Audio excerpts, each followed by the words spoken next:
Как сообщил начальник сельхозуправления Тескенского Кажуна Сайдаш Арабчин, в настоящее время в Кажуне насчитывается больше 10 тысяч голов крупного рогатого и около 70 тысяч мелкого рогатого скота, а также 7 тысяч лошадей. В этом году получили 89% приплода овец, 85% молодняка крупного рогатого скота и прибавилось 80% жеребят. В эти дни в местечке Открыт Тескенского Кажуна на летнюю стоянку переехал молодой чабан-тысячник Ундес Чангаол, который в этом году должен получить официальный статус в Минсельхозе республики. Как отметил животновод, этот год выдался для чабанов более благоприятным. Снежный покров был небольшим, да и зима была очень теплой. Как я помню, мои бабушка и дедушка держали свой скот в деревне Курант Тескенского Кажуна. В 2014 и 2015 году мы купили несколько голов КРС и 90 голов овец. С тех пор уже 7 лет мы занимаемся скотоводством. Когда мне было 9 лет, у меня была кобылица с жеребенком, но ее украли. Потом все же смогли восстановить утраченное. Сейчас я вспоминаю о том, что когда-то начинали всего с нескольких голов коров и овец и с одной кобылицы. Сейчас у нас на летней стоянке где-то 25 голов лошадей, более 170 буренок и более 1000 голов мелкого рогатого скота. Самым главным условием для успешного разведения овец и коз является содержание в зимней кошаре. Пол в загоне обязательно должен быть сухим и теплым, а также нужно своевременно убирать в помещении, особенно во время окотной кампании. Появляется диспепсия у молодняка или острое расстройство пищеварения у новорожденных ягнят в малозимный период. В этом году по результатам окотной кампании получил около 400 ягнят и козлят. Крупный рогатый скот тоже дал свое потомство в виде 60 телят. Зимой, когда выпадет большой и глубокий снег, весна будет затяжной и холодной. Вот тогда для животноводов наступает трудная пора. Именно это время, когда застывший снег превращается в ледяную корку, копыта у животных снашиваются до появления крови и возникают проблемы в ходьбе. В итоге, не набрав достаточную силу и вес на пастбище, скот и его потомство может погибнуть. Но этот год выдался для чабанов очень благоприятным. Всю зиму даже снежный покров был небольшим, и низких температурных погодных условий мы не наблюдали. Также зима была очень теплой. В этом году мы приготовили около 160 рулонов сена. Мы же хорошо знаем, что тувинские чабаны зимой и летом привыкли держать крупный и мелкий рогатый скот в основном на пастбищном содержании. Если перекормить животных, то они привыкнут к готовым кормам и будут возвращаться на стоянку. Поэтому нужно кормить скот только по утрам. Дать рулон сена и все. Насытившееся стадо после выпаса вечером их кормить не следует. Ундес, на первый взгляд, совсем еще молодой человек, но на самом деле неплохо разбирается в животноводстве. Занимается вопросом улучшения породы животных. Его волнует реализация стриженной шерсти овец на выгодных для животноводов условиях. Но пока не интересуется вопросами по переработке сельхозпродукции. И этому есть свои причины.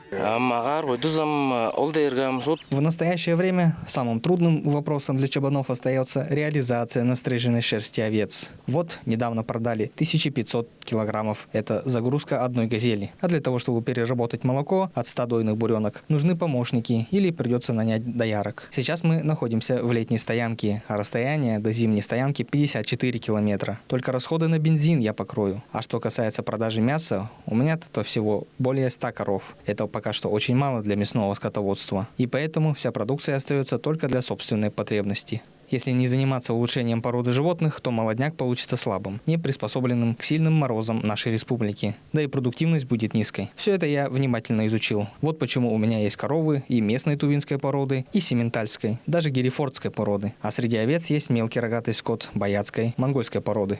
А в местечке Таттыхем Омак и Анюта Балдыржа вместе со своим скотом содержат овец и коз своего племянника, участника губернаторского проекта «Кыштак-2016». В итоге у них в данное время на стоянке более 600 мелкого рогатого и 70 голов крупного рогатого скота.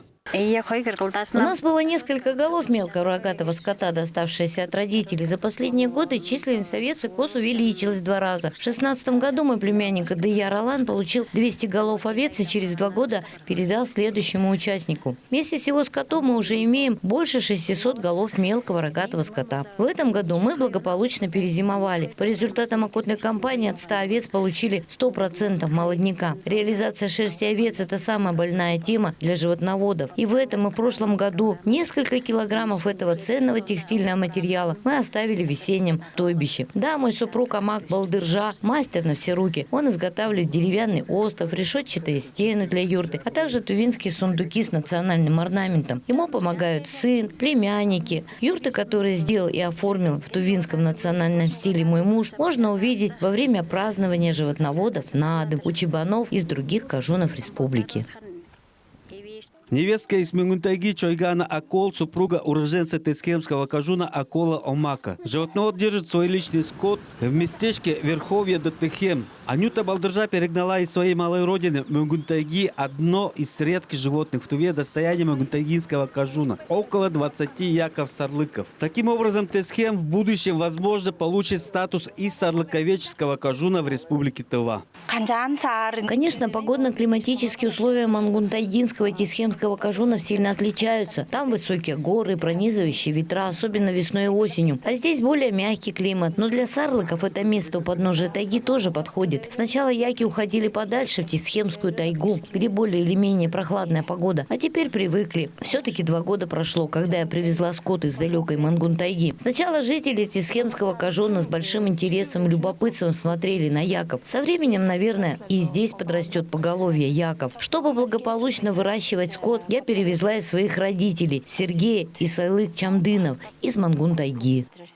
Для чабанов данной местности первостепенной задачей также является сбыт руна или стриженной шерсти овец. В настоящее время стрижка овец завершена на подходе и стрижка ягнят. Пока же ценная руна от более чем 200 голов сбывать некому. И этот факт очень беспокоит животноводов. Таким вот образом мы собираем стриженную шерсть овец, как сток сена. Иногда смотреть жалко, как портится на солнце и на ветру. Также на морозе ценное руно. Хорошо было бы, если бы шерсть принимали и обрабатывали в нашей республике, как и в других странах, да в той же Монголии. Там никогда не выбрасывают овечью шерсть. Обязательно стараются обрабатывать и делают всемирно известный монгольский кашемир. Сельские труженики Тесхемского кажуна возвратились к давно забытым традициям и обычаям своих предков. Айлан Сырат вместе со своей дочерью Сумоне Бектаг недавно начала шить традиционную тувинскую национальную одежду и принимает заказы не только у жителей кажуна, но и со всей республики. А Салим Сарык из села Акерик занимается выделкой овечьих и коровьих шкур. И на самодельном станке изготавливает снаряжение для коня из кожи, упряжь, аркан сыдым, кожик турепчи и так далее. Но об этом расскажем в следующем выпуске. Мерген Ондар, Сайгын Бюрбю, Айдын Кулар, телеканал Тува 24.